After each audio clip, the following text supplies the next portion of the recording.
One day I'm gonna be everything I wanna be. I don't let it get the most of me. One day I'm gonna be free. I wanna be everything I'm gonna be. My future right in front of me. One day I'm gonna be free.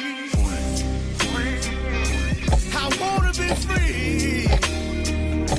Then let me be. From the depths of darkness, a voice emerges.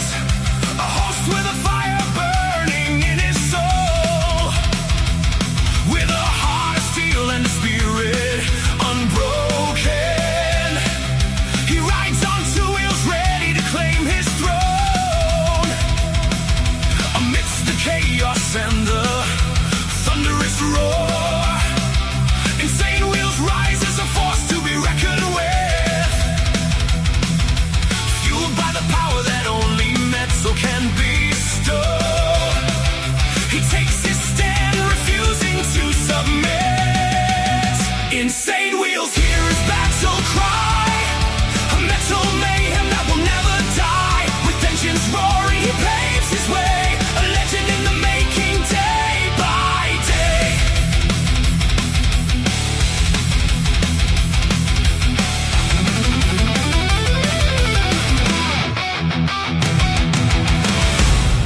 Wow. Good morning, ladies and gentlemen. What a beautiful Friday. It's a Felony Friday. Let's get it. It feels ultra good to be a G. All right, listen up, ladies and gentlemen. We got a lot to discuss this morning, as you guys can see. Iran ceasefire extended, and we're going to get into what that actually is and what the deal is regarding the whole Iran ceasefire. Again, we got something kind of crazy going on. There was an explosion not that long ago. I think we reported on yesterday about the Artemis, whatever, exploding. SpaceX's version or whatever. And then we had Blue Origin last night explode on the launch pad last night. It's wild. Jeff Bezos shit over there. His operation totally exploded and it erupted in the middle of the night. And we have that footage for you guys, as well as global updates. So this is what we're going to be discussing this morning. Obviously, U.S. and Iran agreed to the 60-day ceasefire memorandum to resume nuclear talks.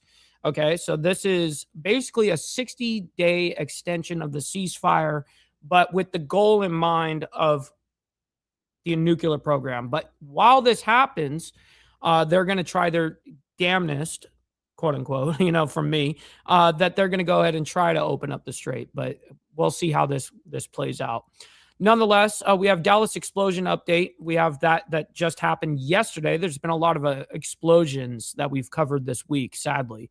Over there in Dallas, there was an apartment complex. It says, quote, unknown how many possible fatalities, officials say. That's when this whole thing was breaking. Now, we actually have all of the updates from governmental officials and all that leading up until this morning. But it says here, when it was just first being reported, officials in Dallas, Texas, provided an update on a large fire at an apartment building. Dallas Fire Rescue said at least 4 people have been taken to the hospital. More victims are possible. Quote, at this time, it's unknown to how many possible fatalities we may have, DFR Assistant Chief James Ross said. The fire was reportedly the result of an explosion. Officials are expected to hold another press conference later this evening, which we do have for you guys. I had to clear my voice real quick, or clear my throat real quick. And then we have the update on the deadly explosion in Dallas, fatalities confirmed by officials. I'm not sure how much information we're going to get out of that. Now, into the regards of the New Jersey ICE detention center protests, or whatever that detention center for illegal aliens are. Nonetheless, New Jersey governor comes out and says ICE facilities should be, quote, should be closed down. And this is regarding that whole food strike and all that. Anyways, then we have about 14 hours ago, the update: crews rescue riders stuck on roller coaster in Texas. Now, there's a lot of shit going on over there in Texas. It says on Thursday, which is obviously yesterday, crews began rescuing riders stranded on the Iron Shark roller coaster at Pleasure Pier in Galveston, Texas. Officials said 8 people were on the roller coaster when it got stuck. Firefighters are using a tower truck to get the roller coaster riders down. It's unclear at this time what caused the roller coaster to get stuck. And we have that footage for you guys, obviously. The update on the Dallas apartment explosion that happened yesterday. It says child among 3 killed. Man, I hate these kind of updates. A suspected gas explosion and fire were reported on Thursday at an apartment building in the Oak Cliff neighborhood of Dallas. Officials confirmed that at least 3 people were killed in the explosion, including a child. Oh, man, I hate hearing that shit. Then we're going to get into the Middle East quite a bit this morning. Just coming out 11 hours ago, right around 11 p.m. Central Standard Time last night for me, this came out. U.S.-Iran ceasefire deal reportedly extended by 60 days. And we're going to get into that here in a bit. That's going to be one of our first stories we're going to be talking about, and we'll clarify what the memorandum is. Anyways, new details. Blue Origin rocket blows up. Bezos and Musk react. Now, this happened breaking, quote unquote, 4 hours ago. New details are pouring in after Blue Origin rocket owned by Jeff Bezos exploded during a test at a launch pad Thursday night, shaking nearby homes and lighting up the sky orange for a short time. Yes, it did. Now, this happened, it's saying it's being reported 4 hours ago, but this is the update to the original report. They did, basically just do a quick little breaking segment that this was happening, but they didn't have any information. So now we have the information for you guys. Also, today, Pakistan's foreign minister meets with Marco Rubio, just an hour ago, it says. Today's Pakistan's foreign minister will meet with the Secretary of State, Marco Rubio. This comes amid the conflict with Iran. Now, Pakistan is an interesting development regarding, the whole Iran thing. Now, they've been involved in negotiating, being a mediator for both sides since about March. That's about the time that they've been involved. And you got to always remember, all these different countries are also going to have their own narratives and what they want and stuff like that. You got to remember, why is Pakistan even involved in the first place? Well, they rely on a heavy amount of oil from the Gulf states. So they're like, well, we need to get this underway so we can actually survive over here. Anyways, 15 minutes ago, this just coming out right as we hit go live, basically. It says 5 dead, 34 injured in a bus crash in Virginia. Hate hearing shit like this. All right, ladies and gentlemen, let's go ahead and do our call to actions real quick, and then we'll get into the madness of this morning. Please make sure you hit that like button, double tap that screen if you guys are on the vertical side, and also hit that subscribe button. This is what we do Monday through Friday, and of course, we have Saturday morning for members only. Now, speaking of members, please consider becoming a member, starting only at $3.99 a month. Making sure we're not breaking the bank out there with anybody, but check it out. This is what allows us to be on these airwaves as well as have these lights on. So thank you guys for becoming members and staying members. Little side note here, follow my Instagram at BallValveTV, where I post everything behind the scenes of not only my life, but as well as the show, Millennial Food Time, breaking news, all that great shit. It's a great way to get a hold of me one-on-one. And we also have a Discord server for all of you legends to continue the conversation. As we're only live for approximately about an hour, we love to, of course, continue the conversations. Go in the video description down below, and that's where, of course, our Discord invite link is. And last but not least, all super chats, super stickers, gifted memberships, and membership signups are, of course, all going to be presented live and shouted out onto the show. But if you guys would like to skip that YouTube 30% brutal cut that they take from your hard and cash, we have these platforms that are scrolling around the screen. And, of course, at any time, you guys can donate to those. And I get 100% of the proceeds. And, of course, I'll read out loud anything that comes our way, just like a normal super chat. All right, so we've got our email up, and we're always scanning. All right, quickly, we're going to say hi to a few of you guys, but we got to get right into this because we do have a lot. We got TVT as well as Charlie Rose. Good morning to you guys. We got PJ420. Yes, sir. We got Gary as well. TVT up there in Canada. We got Steve Easy. Yes, sir. Good morning to you. We got Rabbit of Chaos as well. Sick Bastard, good morning, kind sir. Always appreciate you. We got Warliner as well. Good morning, kind sir. We got Tony as well. Good morning, good morning. We got 5150 Boomer in the building as well as Wildcard. Good morning to you guys. We're scrolling down as fast as humanly possible. Wildcard, my man. All right, we got Virginia Chaos and Josh Phillips. Yes, sir. We're always trying to stay grounded. All right, let's go ahead and bring up this very first, topic of this morning. The very first story we're going to be presenting. U.S. and Iran agreed to 60-day ceasefire memorandum to resume nuclear talks. Needs Trump approval. Now, this needs approval on both ends. Let me explain why it's like this. People probably watched this yesterday a little bit and heard the news on social media, whatever, that this is going on. But it needs Trump's signature. Well, it actually needs both sides' signatures. It's not just Trump that needs to sign it, and it's not just the Ayatollah that needs to sign it, basically, right? So basically, what it is the negotiators, stuff, people like Steve Witkoff and the negotiators on both ends agree that they can go back to their president, their Ayatollah, their whoever, right? And they can say, we can work with this. And so that's when they bring it back. That's why we were waiting on the whole, like, well, we don't know what Trump is going to do with this, and we don't know what the other side's going to do with it either. So that's something to keep in mind. Anyways, here we go. And as we know at this point, that is the focus point. Now, also, you have the situation in the Strait of Hormuz, where part of that memorandum of understanding would have to involve reopening the Strait of Hormuz for exactly. travel. You've also heard a lot from President Trump and other officials talking about the fact that Iran and other countries could actually be charging tolls to some of these different countries that are trying to make passage. That's going to be a sticking point as well. Well, that's going to be a problem, because if you're sending out, if you're charging a toll to go through, obviously that means that you control that whole thing. That's yours. But unfortunately for Iran, it is not theirs. No strait or waterway like that is actually owned by them and operated by them. It's an international waterway. So anyways.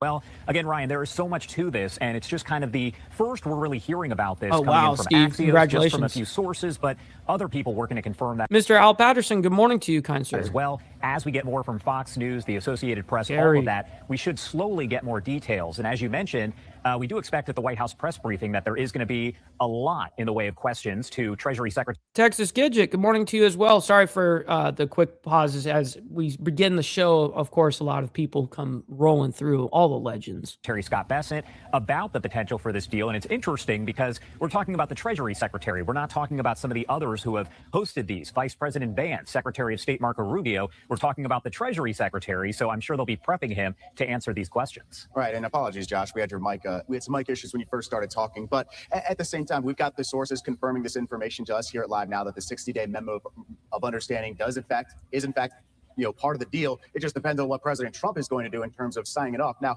like you mentioned, Sterling, my man, good morning to you, kind sir, as well. The all you legends. Portion of this is going to be the easy part. Extending the ceasefire for 60 days. I think both sides want that. It's something that both sides have been working for. But it's the second part of this, which is that they are agreeing to launch negotiations on Iran's nuclear program, and that it's exactly. It's a 60-day memorandum of understanding that we're going to basically at the end of the 60-day extension, we need to make sure that we are negotiating in the regards to your nuclear program. That's what it is. Now, if this goes the way it's supposed to, they would open up the strait and then we would negotiate for the next 60 days on their nuclear program. Well, unfortunately, that's not really how that shit happens. What ends up happening is ceasefire, extensions happen. And then it seems like now it's like, oh, now we can breathe. And then everyone kind of chills out for a second. And the truth be told is it always seems like the last 10, 5, 3 days left of the extension is when they're actually trying to negotiate something. And when you negotiate on time restraint like that, it's near impossible, So hopefully they actually take the 60 days to actually negotiate something regarding the nuclear program over there in Iran. Is the area both sides are still very much far apart on. Yeah, and like you mentioned there, it's interesting because that has also been one of those two sticking points from the beginning. President Trump, Secretary Rubio, they have said that Iran cannot have a nuclear weapon. And at this point, Iran has said all of those officials who are in charge, so to speak, of the Iranian regime there have said that they are not willing to give up those nuclear weapons. They are not willing to give up their nuclear program or their enriched uranium. And there's also been reports that have been surfacing over the past several hours from several different media outlets over there in the Middle East that essentially Iran has said that it's willing to give some of its enriched uranium, if not all of it, over to China to hold on to. And of course, we know President Trump was just there. Yeah, Trump was like, well, the only thing that we're going to do is we're either going to destroy it there where it stands, or we're going to take it and destroy it. In China to meet with President Xi Jinping. That was a huge topic of discussion as to whether or not China would be willing or able to hold on to that enriched uranium. So we're going to see. Yeah, no kidding, wild card. That's a very good point, actually. He says, I don't understand what's being negotiated. Trump said absolutely no nukes. There's no negotiation here. Yeah, and that wild how that, you know, no matter, even if we're holding that stance, it's still going to be a negotiation no matter what. Also, it correlates as well as to the rest of the region, too.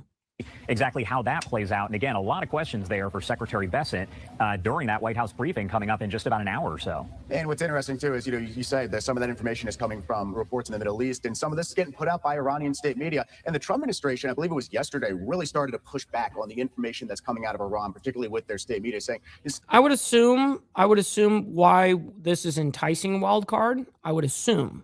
I don't actually know, so I want that to be clear. But I would assume that because it would temporarily open up the Strait of Hormuz, it would relieve global pressure on the United States in our position.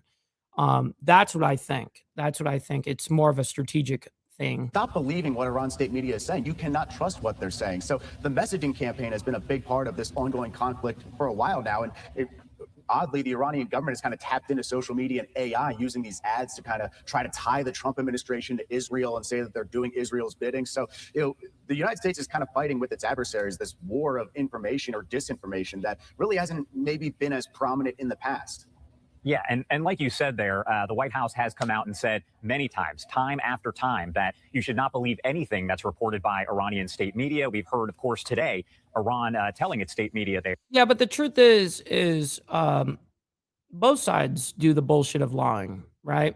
Where we're going to say it's better than it actually is, or it's whatever, or the other side's worse than it actually is, skew the numbers in the favor. I mean, that happens nonstop. So, but yes, I will tell you that Iran absolutely is no one to be trusted, but neither are we. So that they were retaliating against the U.S. by launching this ballistic missile that went toward an American base that was over in Kuwait. And we heard from the White House, they said, yeah, we're going to sort through all this information, but do not believe what the Iranian state media is saying. Check with the White House, check with the different officials there. That's been a common situation that's played out, not just since Operation Epic Fury began, but for years. What's up, Mr. Jack Telcott? My man, good morning to you and grand risings, blessings. Years and years under the current regime there in Iran. That is something that they have been dealing with. That's misinformation, disinformation, bots that are over on social media, people who are creating fake accounts and providing information that's just not true. So again, we're getting these reports about this potential deal being reached, but really at best, it is a memorandum of understanding to further discuss the nuclear program. We're not talking about a deal where this is approved and signed by President Trump and all of a sudden this war, so to speak, is over. That's not how it's going to work. There still has to be further discussions. We also know there's multiple step-by-step process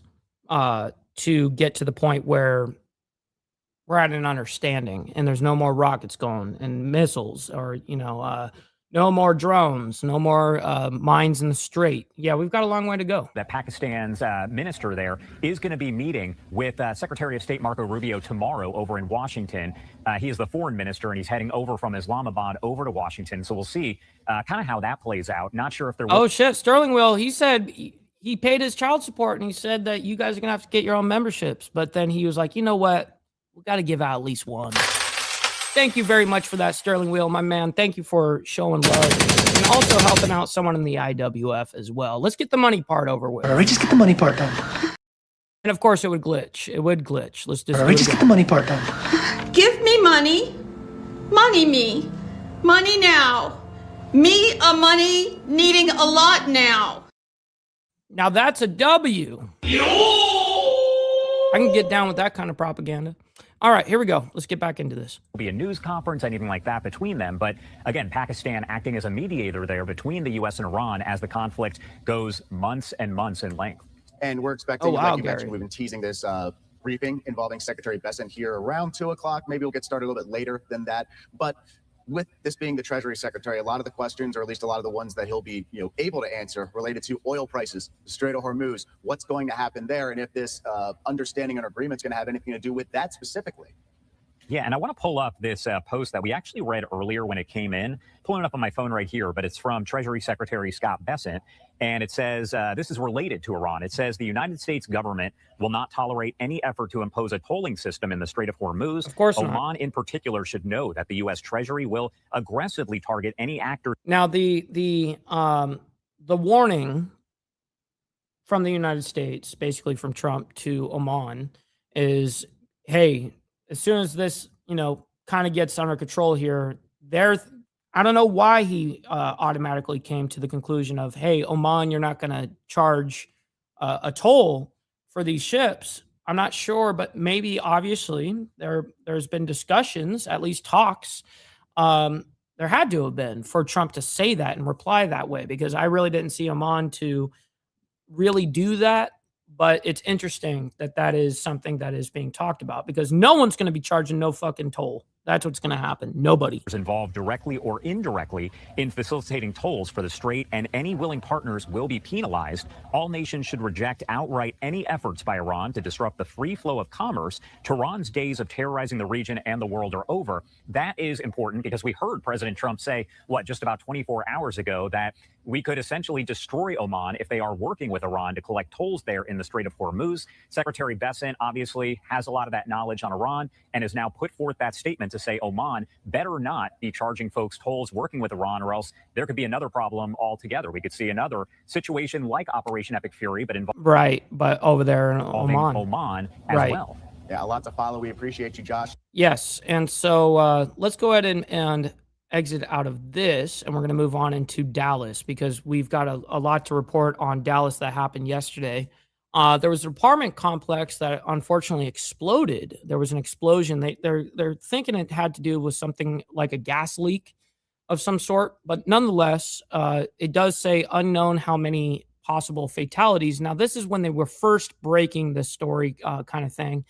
And then we do have the updates on those numbers, those said numbers, a little bit. So we've got 3 parts to the entire Dallas story this morning. We're going to be playing the first 2 because we do everything in chronological order to bring us up to current time now. So let's go ahead and bring this up, and we'll start with the very first breaking of it yesterday. Let's take a listen at this press conference. And this is not the breaking like, hey, this is happening, but this is like the very first time that governmental officials are coming out and speaking. So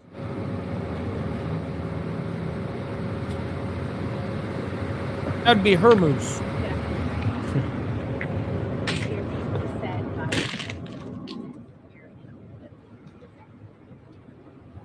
What's up, GEG? Can't hear this bitch. To the scene to There we go. contain the fire. Our Dallas Police Department is here as well to provide support here on the ground. I want to give a special thank you to our Chief of Public Safety, Dominique Artis. I hate when they go on the super long diatribe of like, I want to thank this person, I want to thank this official, I want to thank this official. Everyone's like, no one fucking cares. Just get to what is happening. Family Reunification Center has been set up at W.H. Adamson High School. Our prayers are with the many families who were affected by this event. Our prayers are also with the entire Dallas community during this time. We will continue to provide you with updates as more information becomes available. Now at this time, I'd like to turn it over to our Mayor Eric Johnson, for some remarks. Thanks, Kim. I want to Look at that hat. encourage our entire city. He almost, I mean, he may rock this all the time or something, but there's just something about it that don't look completely right. You know what I mean? Like, you don't always wear that shit. This entire state, the entire nation, to come together and pray for all the people, all the families who are affected by this tragedy we are experiencing here today in our city. We ask everyone to please pray for our Dallas Fire Rescue personnel who are still fighting this fire. They do an amazing job under very, very difficult circumstances like this, and we just pray that they will be safe while they try to save and help every single person that they can affected by this. I'm joined here today by the councilmember for this district, Chad West, and Councilmember Maxie Johnson, I just want to say that we are going to do every single thing we have to do and that we need to do to make sure that every affected family by this tragedy gets what they need. So you have my commitment that we will do whatever we have to do to make sure that these folks are okay. But the most important thing right now is that we come together as a community and that we pray for everyone's well-being. At this point, Look at that apartment complex. So the one obviously next to this big building is where they're firing all that water onto, and it went all the way down to the ground, went down to the bones. Dallas Fire Rescue Chief Russ, to address any other issues. But I just want to say that today's tragedy, first day of summer after DISD just let out yesterday.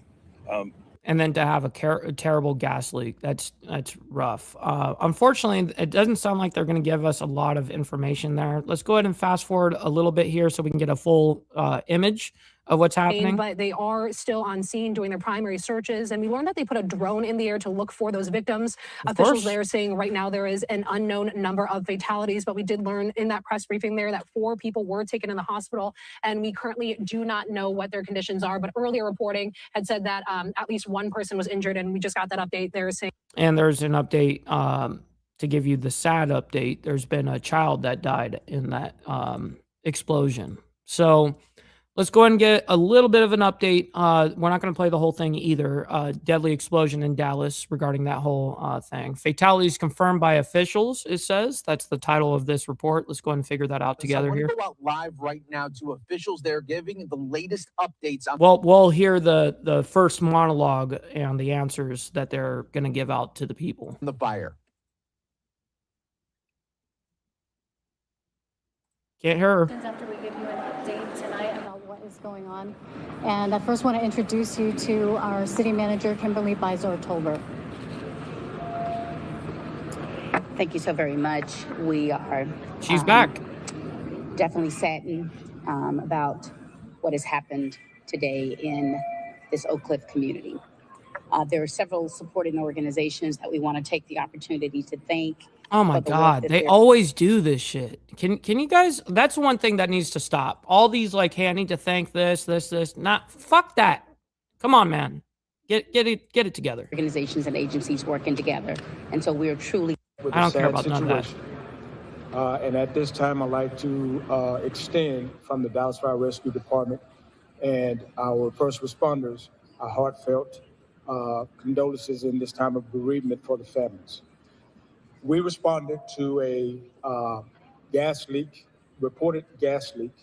Our first responders, while they were en route to that gas leak, a subsequent explosion. So they are confirming that it was a gas leak was the cause, or I wonder how it actually ignited though. First responders, while they were en route to that gas leak, a subsequent explosion occurred. They called for the cavalry and called for an upscale response, and where a 1-alarm structure fire was transmitted, and it was immediately struck into a 2nd alarm. We had cavalry coming and help coming, but the explosion had already taken place. We, as first responders, it doesn't sound like it imploded. It sounds like it exploded, which is 2 different things. But yeah, there was a gas leak, and it sounds like that it exploded. You know, it caught some sort of, whether someone was cooking or lighting a cigarette, whatever, boom, now it goes up. This priority is life safety and the preservation of life. And so we take this to heart. We're very humbled by today's occasion. We don't take it lightly. However, there are still work to be done. So at this juncture, we have gone from rescue mode to recovery mode. We are still actively in recovery mode, and we may be in this mode for the next 2 to 4 hours, maybe extending this operation even beyond that. So at this time, that's what I have for you, and we will update you. I have to get back to our incident to continue to lead our guys and also take care of bringing this incident under a close. Thank you very much. So do they get to the actual victims here, the numbers? Because we still have the next update, which I think actually gives us the full numbers, but I do want to see what their initial report was on Dallas this. Fire Rescue. We understand that this is a very challenging and expanding incident, and on arrival, our firefighters took great action in what they did. We thank them for what they were able to do and their continued efforts. It has been quite a challenge from the very beginning because this was expanding with multiple aspects of hazards that had to be addressed. With that, we also understand that this has the impact on the community as well.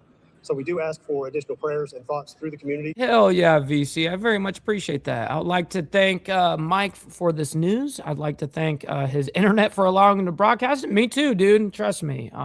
Me as well. I would like to thank Lucy for being a team player. I like that shit. I would like to recognize all these things in our lives, right? So, but I do appreciate it, even though you're having fun with it. But those yeah, affected, I do and for those appreciate it. firefighters that continue to work through that. Again, thank you very much.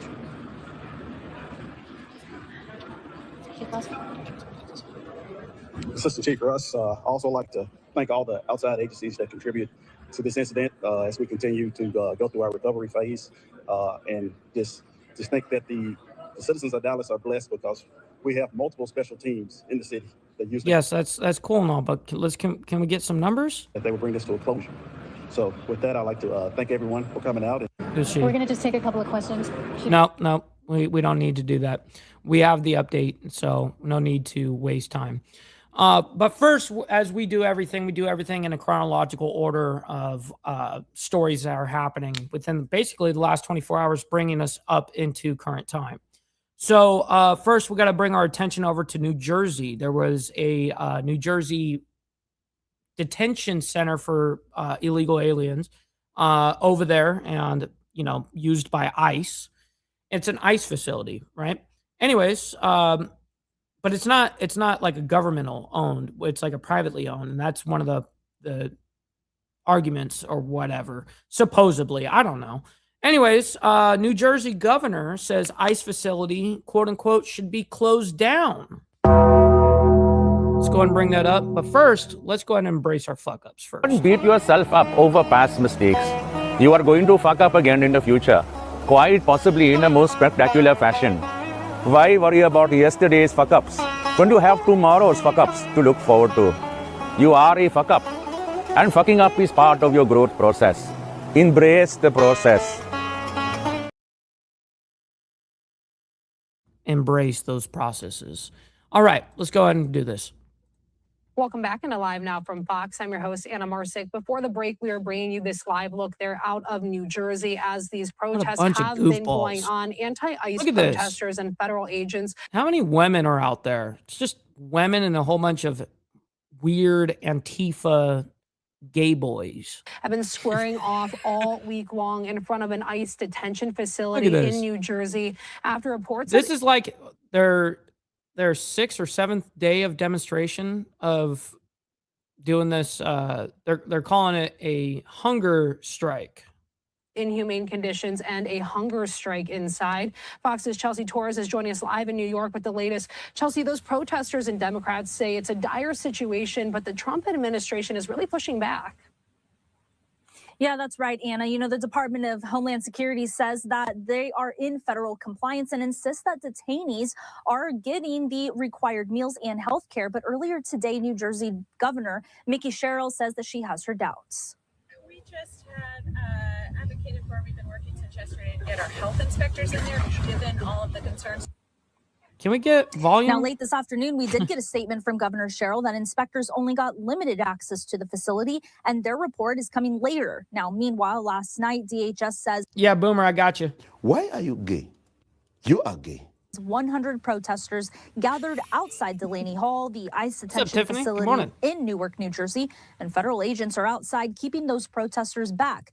Even Fox crews were there as scuffles broke out between protesters and officers. At one point, agents shoving protesters. Those who showed up claimed they've heard about inhumane conditions inside the facility. One Democrat even saying detainees are getting food with worms in it, prompting a hunger strike. With worms? Okay, the actual thing that's going on there is there's a few individuals in there, I would say a handful, that want to eat their ethnic food from their country, and that's what they want, and they're not getting that. Yeah, you're in an ICE detention center. You're probably going to eat, just the basic shit to get you by. But yes, and I would agree, if there is some fucked up shit for, I mean, on a humanitarian level, if it's like unsafe food for them to ingest, of course that would call for a reason to do a hunger strike. But the truth is, I really doubt, from the reports that I've been studying on this whole thing, that has actually been happening. So. Strike among some detainees. Now, DHS is dismissing those claims, and this morning, the head of Homeland Security defended the federal effort. We're not providing luxury housing. What we're doing is we're providing a sanitary place for them to be detained. Remember, we're detaining murderers, we're detaining rapists, pedophiles, drug dealers, gun traffickers. No, they're lying about the worm thing. They said a Democrat, meaning one of the. I'm assuming probably a governmental official that has been going in and out, watching and being a part of this whole thing. They said one Democrat even claimed that there was a worm in one of their food. That's a fucking lie. I can guarantee that. I'd like to see the picture of that. I'd like to see footage of that. But you're not going to see that because it didn't happen. Now, if it did happen, honestly, then of course, yes, these motherfuckers should be held accountable. But that's not happening. It's lies. I mean, we have some real serious criminals there. Plus, every one of them broke the law. That's why they're there to begin with. And we're providing them 3 meals a day. We're meeting the calorie standard. We're not providing. And DHS Secretary Mullins says that if these sanctuary cities won't cooperate with federal immigration officers, his department will look into halting customs processing for international travelers flying into those cities, claiming that customs officers could be used elsewhere. Anna? All right, Fox's Chelsea. And we're going to be following this. So much. That is our latest update on the whole New Jersey protests that are going on, the strike, the hunger strike, I should say. Anyways, we got an update here. Cruise rescue riders stuck on roller coaster in Texas. This happened yesterday afternoon. So let's go ahead and bring this up quickly. It's a very quick report. Now in Austin, Westfall, we work with live images and we take images of breaking news situations and live scenes across the country. How many people have been to the Galveston, Texas area? How many people have visited Pleasure Pier? How many people have ridden Iron Shark at Pleasure Pier? Well, Damn, that's a very good point there, Steve. He said, I ate prison food for years. I never seen these fools come protest for me, and I'm a citizen. That's hilarious, yo. That's crazy. What up, Brown Chicken? Good morning to you, by the way. Virginia Chaos says worms are protein. That's facts. That is fact. Riders, they're riding it right now. And it looks like emergency crews are having to, oh my gosh, these people who are strapped in to the roller coaster car. Looks like, and they are on their backs. That looks like a nightmare. Like they got stuck right near the peak of the roller coaster, but they got stuck right before the pinnacle. What if all of a sudden it just dropped, like it released? It was now no longer stuck. That would be a fucking nightmare too. Of the Iron Shark. Again, so just to reiterate, this is the Iron Shark roller coaster. It's at Pleasure Pier, which is in Galveston, Texas. For those unfamiliar with the area, that's typically where people would drive to the beach if they live in the Houston area. So it looks like there is an ongoing effort to rescue these people who are in a pretty scary awkward situation here. Yeah. Certainly, we'll keep eyes on this image as the night goes forward. Looks like they're just beginning to get some of the people out of the back row of that car. They still got about 6 more people left that are strapped in there. So what a nightmare. This is something that we'll have to continue to keep an eye on bend. as the night moves forward. Looks like wow, look at that bend that it does. Shit. They're going to have to be pulling these people down one by one. And again, this is a live look at, I'm being told, the Iron Shark coaster at Pleasure Pier in Galveston. Man, that does look like a lawsuit, BC. No kidding. A lot of the things we're presenting looks like lawsuits, to be real. Anyways, speaking of lawsuits, I'm sure there's going to be lawsuits going into this next story. And obviously, we've been talking about the Dallas apartment explosion. We're going to give you guys our latest update on that. So it says Dallas apartment explosion, child among 3 killed. It says a suspected gas explosion and fire were reported on Thursday in an apartment building in the Oak Cliff neighborhood of Dallas. Officials confirmed that at least 3 people were killed in an explosion, including a child. Crews are expected to remain overnight to continue recovery efforts. Residents who have been displaced will be provided hotel accommodations for the night, for a singular night. Their apartment just fucking is now magically gone. And yeah, we'll cover you for a night. We got you. Yeah, at a Motel 6 or some shit. Probably, right? So anyways, let's go ahead and bring this up. Okay. We here at Live Now want to take this uninterrupted, so let's listen into this press conference live in the Dallas area. And we're not even going to listen to the whole thing, but we'll get the main monologue. Yeah, sure. Okay. Jason Evans, JASONEVANS, Dallas Fire Rescue Public Information Officer. What's up, Frank? I'd like to thank you all for your patience, allowing us to get our heads wrapped around everything that's been going on. It's been a very busy afternoon going into the evening. A lot of emotions swirling around the scene, but more importantly, a lot of people impacted, residents impacted, families impacted, be it by just damage alone, the emotional trauma, people being injured, and people losing their lives. All that said, we wanted to come and give you an Yeah, that's like straight out of FEMA. You know what I mean, Steve Easy? Straight up. update with the latest information. Right now, we are still in the recovery phase of the operation. However, we have joined that with an excavation phase of the operation, and the hope with doing those simultaneously is to not have us out here as long as we would be otherwise. Basically, we have had heavy equipment come to the scene to help us tear down part of the building that was still standing on the backside of the structure. Yeah, there wasn't much. There was not much before they came in and got the little bit left. Referred to as the Charlie side. While that's happening, we will have personnel using hand tools and their hands to actively dig through the debris to make sure that there are no additional victims.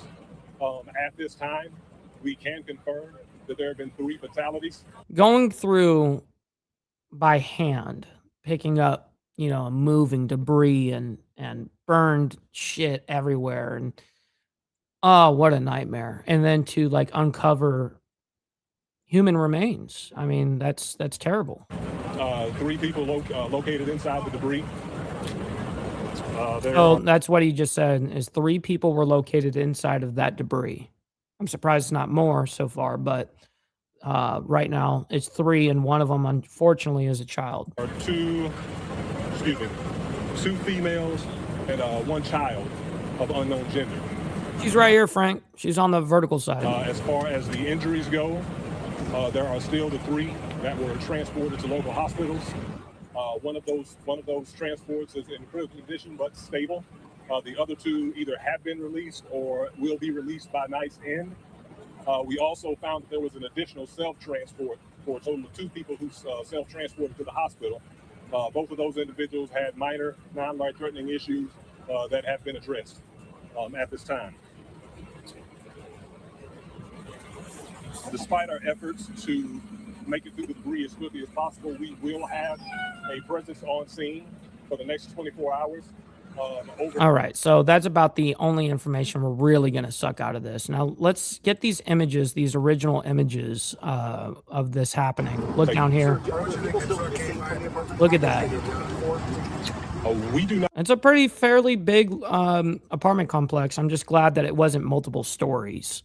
It looks like a single or a double story, I should say. It is a double story, but it doesn't look as tall as like this other building over here, which is, maybe 4 or 5 more stories. I don't have any information with regard to residents accounted for or unaccounted for. Damn. And I'll just put it to you this way. Our operation with regard to recovery does not end until the entire building has been searched. All right, so let's go ahead and move on into the Middle East. We have an update. This came out around about 11 p.m. Central Standard Time for me last night. So it says Middle East update: U.S.-Iran ceasefire deal reportedly extended by 60 days. Now we already covered about the whole 60-day memorandum, for understanding to negotiate essentially for the Iranian nuclear program. That's the whole thing. That's the actual holdup on that. So, but we've already explained everything on this. Let's go and see if we can skip through and see if there's any new information through this. And if not, I did watch a very beginning of this, and to be honest, they talk about stuff in the Middle East that we already have talked about.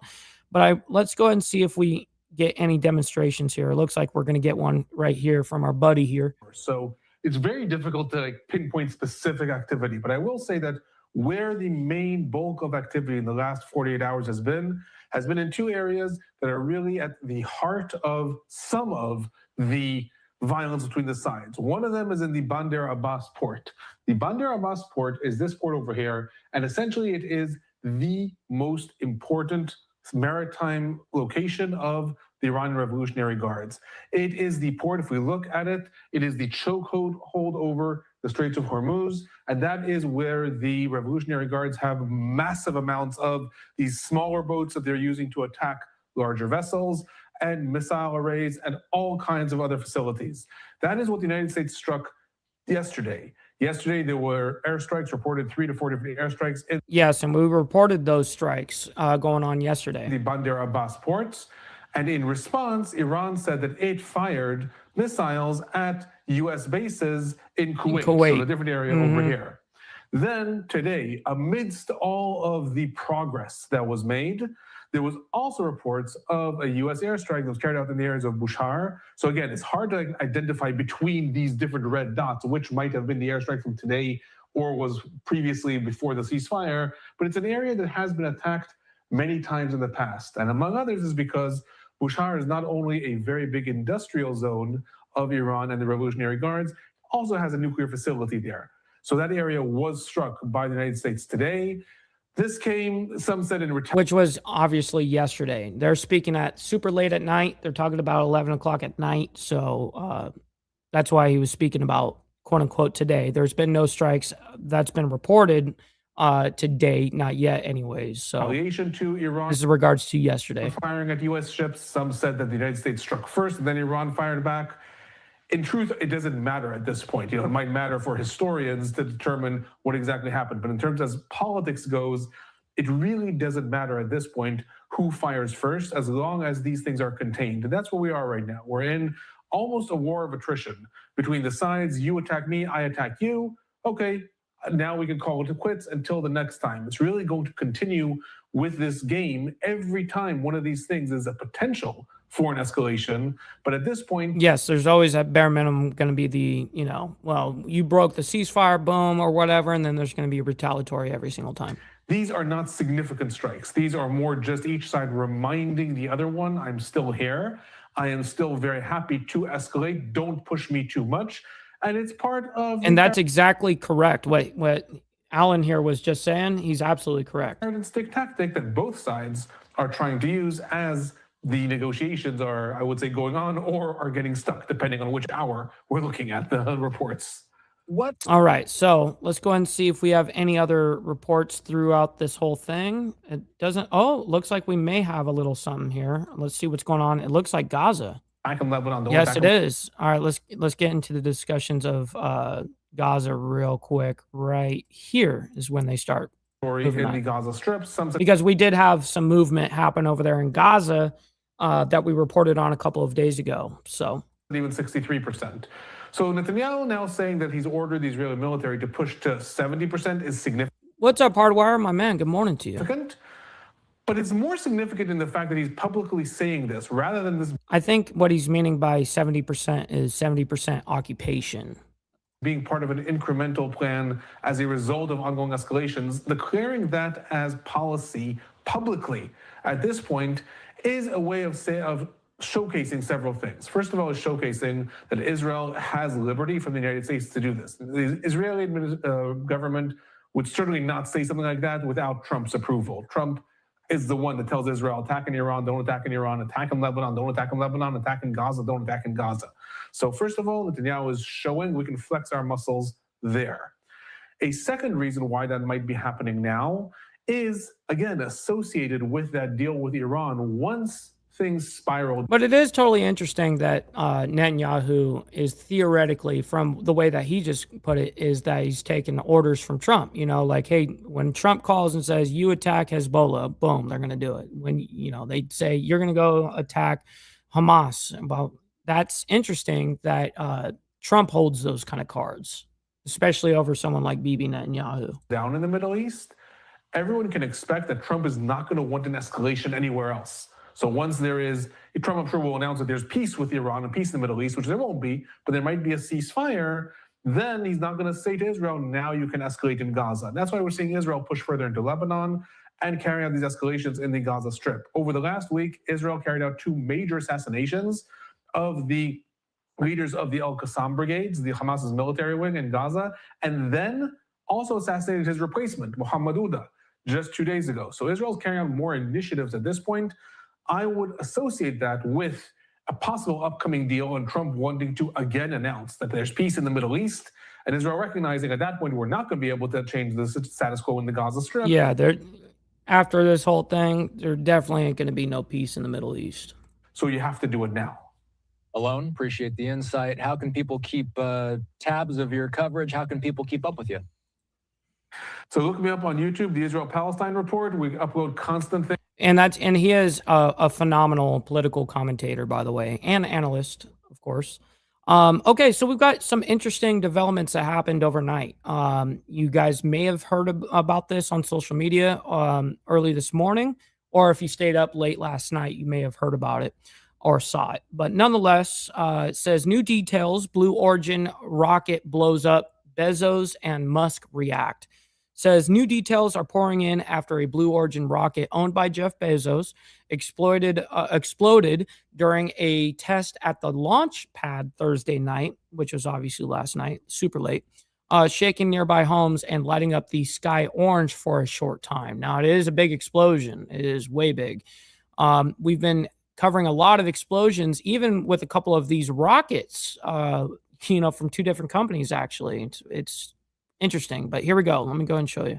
Welcome back into Live Now from Fox, and you are taking a live look here over Cape Canaveral, Florida, where we have just an absolutely wild story that happened overnight with a Blue Origin rocket exploding. And there were a lot of people who saw this explosion, and we are now starting to hear from witnesses. And this is where we want to bring in a Fox 35's Amanda McKenzie now into the conversation.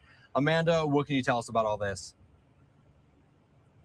Well, and don't worry, we're about to see the explosion. A lot of folks along the Space Coast had this explosive view of this rocket on the launch pad looking like a bomb had gone off. And Blue Origin is calling the event an anomaly. And fortunately, we can confirm that no personnel were injured. Now, you can take a look at these videos. W that no personnel was injured. Wow. Incredible. Submitted by witnesses showing the moments Blue Origin's New Glenn rocket exploded right on the launch pad during a static test flight. It began as a few bright flashes of light and then a fireball and giant plume of smoke billowing into the air. It was followed by an orange and red hue that splashed across the sky for several moments.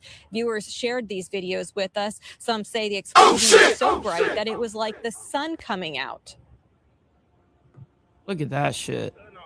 Justin's son just graduated, so they're taking proud parent pictures in the water and stuff. And we just heard a big boom. Sky went orange.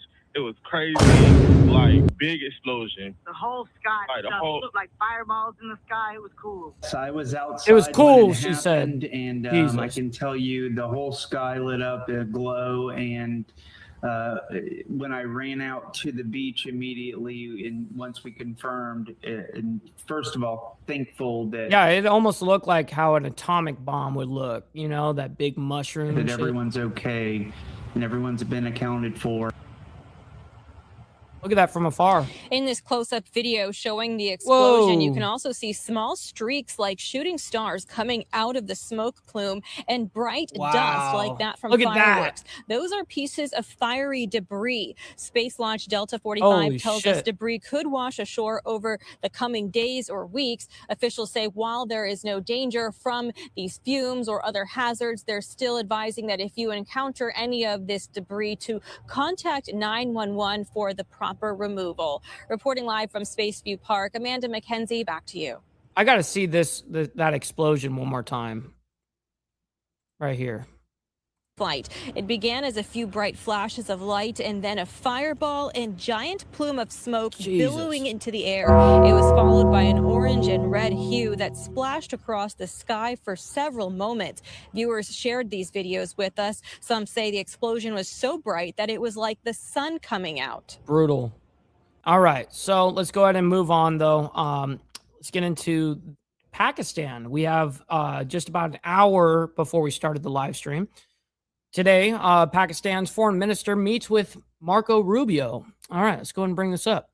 And real quick, we got Brother So Loud coming in with the super chat, my man. Very much appreciate it. The 10 spot saying hit the like on both sides. Why not? Yes, make sure you guys double tap that screen if you guys are on the vertical side. Hit that like button if you're on the horizontal. Listen, you guys don't have to like all the craziness that we present every single day. That because it's all what's happening across the world, but you guys can like it from me and what we do here. So thank you guys for that. Brother So Loud, thank you very much. Let's go ahead and bring this up. 3, 2, 1, bam. Oops. The foreign minister of Pakistan visiting Washington, D.C. today to meet with Secretary of State Marco Rubio. Pakistan's foreign ministry confirmed that news to Reuters and other outlets on Thursday. Now, the visit comes as Pakistan is attempting to mediate a peace deal to end the U.S. and Iran conflict. Ahmad Sharawi is a senior research analyst at the Foundation for Defensive Democracies, joining us now to discuss all about this visit here. Thank you so much, Ahmad, for taking the time to be here with us today. Thank you for having me. This guy. And first off, I want to start by just now. This guy is actually really good, but the way that he speaks is really hard for people to like follow. But what he reports on is actually very accurate. So just wanted to point that out before we even, go through with this report. I know that about him. Asking you overall about the significance of this visit here. What's up, Charles? Good morning. Pakistan's foreign minister to Washington, D.C. as all of this is kind of playing out between the U.S. and Iran. I mean, as you correctly stated, Pakistan has been the primary driver behind this deal. They've been trying to mediate the deal between the U.S. and between the U.S. and Iran since March. We saw the negotiation rounds being held in Islamabad following the ceasefire. We saw how the Pakistanis were actively trying to mediate between the two countries 2 weeks into the war. So Pakistan has played. Yes, and Pakistan's, like I said at the top of the whole thing of this whole show this morning, is that it is interesting that Pakistan is the mediator, and they have been since March. A huge role in the negotiations, and it makes sense. A strong indicator. Where is Lucy? Lucy, where are you? Come here. Where are you at? Come out. She's probably sleeping, dude. Yeah, if she didn't respond to that, she must be sleeping. Visiting Washington, D.C. today, and the fact that there's been reports that a deal has been signed or a deal is is close to signing is an indicator of Pakistan's role in this deal and how they've actually tried to bridge the gaps between the two sides. And of course, they have their own agenda in this case. Pakistan borders Iran. It buys a lot of its oil from the Gulf states, and so the closure of the Strait of Hormuz was significant for them. And so, they've been trying their best, and trying really hard to solve this issue so they can, buy more oil and sustain themselves when it comes to their energy necessities. And I wanted to ask you and this is maybe a tough question to answer as it is a loaded question, but what would a successful meeting between Secretary Rubio and Pakistan's foreign minister look like, especially, again, given the circumstances of what we're seeing between the U.S. and Iran? Well, that's actually a very good question. What Josh is alluding to is what, even if this were to go great, what could this do going forward here? Honestly, what's important here is that if this memorandum of understanding does involve a 60-day ceasefire and a commitment to negotiations to find a solution to the nuclear issue, but most importantly, the idea of reopening the Strait of Hormuz, I think this is what this is what.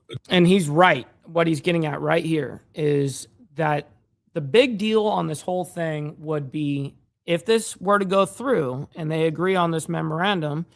It would open up the Strait of Hormuz for a short while, anyways, right? It would open it up for that 60 days. Now, if that were to happen, that would be a humongous deal for the United States because it takes global pressure off of Trump and the United States. That's the name of the game. So it would be a big deal for us for a short while. That now, of course, is this a long-term fix? Of course not. 60 fucking days. Good meeting would be if we are able to get guarantees that the Iranians will reopen the Strait of Hormuz. If you remember back in April when the ceasefire was announced, the Iranians, the deal was the ceasefire agreement was framed as the reopening of the Strait of Hormuz, and then we started seeing Iran stall the reopening. What's up, Bob, up there in Canada? Good morning to you, kind sir. Hopefully you're enjoying your Felony Friday. Of the Strait until the U.S. blockade in the Strait. So I think what's important here is that we get guarantees, tangible guarantees that there will be or that as soon as that agreement is signed, there will be the Strait of Hormuz will be reopened to maritime shipping, and that there will be commitments from the Iranians to prevent any whether rogue elements within the IRGC, whether the Iranian or the IRGC themselves from posing threats to. Well, that's going to be also hard because, you know, Iran basically works in like 38 different factions. It's very, very fascinating the way that they have made their state, meaning their nation. It's interesting how they work on a military level. It's fascinating, actually. It's like 38 different armies. You know, it's totally wild. Anyways, enough of this. We understand what's going on here. Let's see if there's any other reports on this, meaning, you know, big posts on social media or anything from governmental officials. No, there is not. All right, let's get into this next story here. Unfortunately, wow, 5 dead, 34 injured in a bus crash. Bus crash. Jesus Christ. In Virginia. You gotta embrace your fuck-ups for that one, for damn sure. Don't beat yourself up over past mistakes. You are going to fuck up again in the future, quite possibly in a most spectacular fashion. Why worry about yesterday's fuck-ups when you have tomorrow's fuck-ups to look forward to? You are a fuck-up, and fucking up is part of your growth process. Embrace the process. You know, meanwhile, I'm just enjoying motherfucker talk out. Of course it would glitch. Motherfucker talk out of shit they want. But you see me, I'm sitting up here snacking on this big ass sandwich, not getting a fuck. Kiss my dick, motherfucker. True, though. True. All right, let me go and bring this up, this next story here. 3, 2, 1, bam. And welcome back to Live Now from Fox as we continue to follow this breaking news out of Stafford County, Virginia. That's just about a mile south of Washington, D.C. We're learning 5 are dead, 34 injured in an I-95 bus crash. And here's what we're learning from our Fox 5 D.C. team. A deadly crash on Interstate 95 in Stafford County early this No, there's not going to be a super long OT today. Not today. Morning left 5 people dead and dozens injured. This is all according to Virginia State Police. They also say that crash happened around 2:35 a.m. on Interstate 95 southbound in Stafford County. Preliminary findings indicate southbound traffic was slowing for an upcoming work zone when a bus failed to reduce speed and struck 6 vehicles. I want to take you out now to this live look that we have here at the scene this morning, just coming into our newsroom. 5 people in the vehicles hit by the bus were killed. Authorities saying 34 people were transported to area hospitals. 3 of those patients suffered critical injuries. Police say now this investigation is ongoing and charges are pending. As once again, you're taking a live look there at the scene as of right now. And to recap here for you, this bus crash on I-95 southbound in Stafford County, killing 5 people, injuring 34 others. Now state police say the bus failed to slow for traffic approaching a work zone and struck 6 vehicles. Major delays, as you can see, continue on I-95 and Route 1. So drivers now encouraged to use alternate routes here. Once again, this is that live look that we have coming in here. Oh, well, I just, I was mistaken. I guess we're going to be going into a little bit of OT because I just got a report that just came out. It says now Trump meets in Situation Room on Iran. That's a big deal. From our Fox 5 DC partners, and there on your screen, you can see that bus. This is a developing story. We'll continue to bring you updates here on Live Now from Fox. But once again, this information that we are just getting in here, we do know that Virginia State Police. What's up, Crystal Kitten? Good morning. This crash all happened very early this morning, around 2:35 a.m. Preliminary findings indicating southbound traffic was once again slowing for this upcoming work zone, that bus failing to reduce speed, hitting 6 vehicles, 5 people in the vehicles hit by the bus were killed. We'll continue to follow this story for you here. What a miserable situation. Absolutely miserable. All right, let's go ahead and bring this up. This is just coming out. This is breaking right now, ladies and gentlemen. If I had a breaking news screen, I would use it right this second. But nonetheless, this is breaking. We do have some breaking news we're following here as President Trump now meeting in the Situation Room amid the Iran conflict. This was just posted here. And again, for some context, U.S. and Iran reached a memorandum of understanding at extending the ceasefire for 60 days and launching Iranian nuclear negotiations. But that plan needs President Trump's final approval.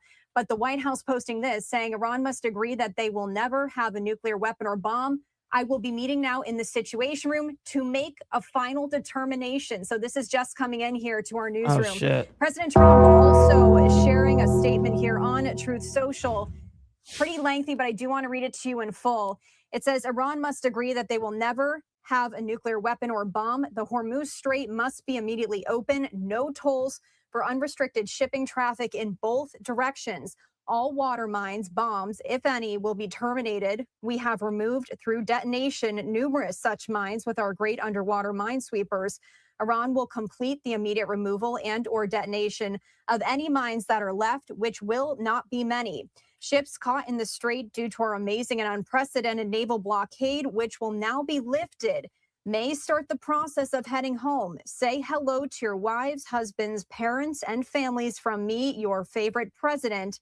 The enriched material, sometimes referred to as nuclear dust, which is buried deep underground with virtually collapsed mountains caused by our powerful B-2 bomber attack 11 months ago, sitting on top of it, will be unearthed by the United States, which it is agreed is the only country, along with China, with the mechanical capability of doing so, in close coordination and conjunction with the Islamic Republic of Iran, plus the International Atomic Energy Agency, and destroyed. No money will be exchanged until further notice.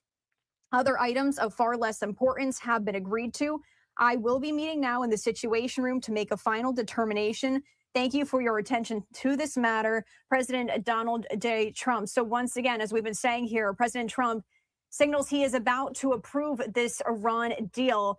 We do have a live look outside of the White House, a media stakeout here to see if we're going to get any updates here from the Trump administration as President Trump once again now meeting inside the Situation Room to discuss this. Also of note here is Secretary of State Marco Rubio meeting today with the Pakistani Deputy Prime Minister and Foreign Minister in Washington, D.C. And Pakistan has served as a key mediator in talks between the U.S. and Iran, the two sides trying to reach that deal to end the ongoing war in the Middle East.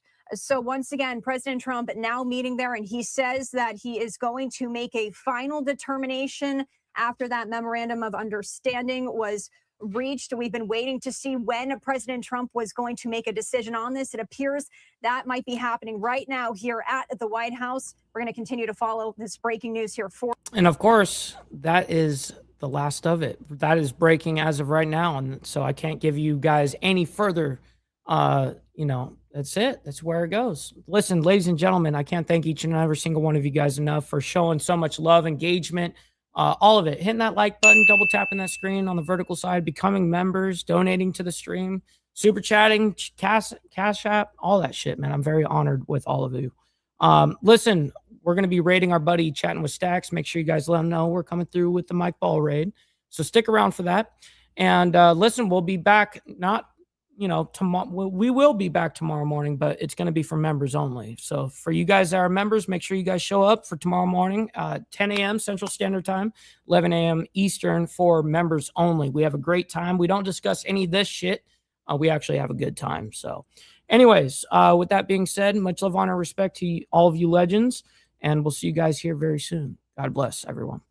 Be safe. Enjoy your weekend. From the depths of darkness,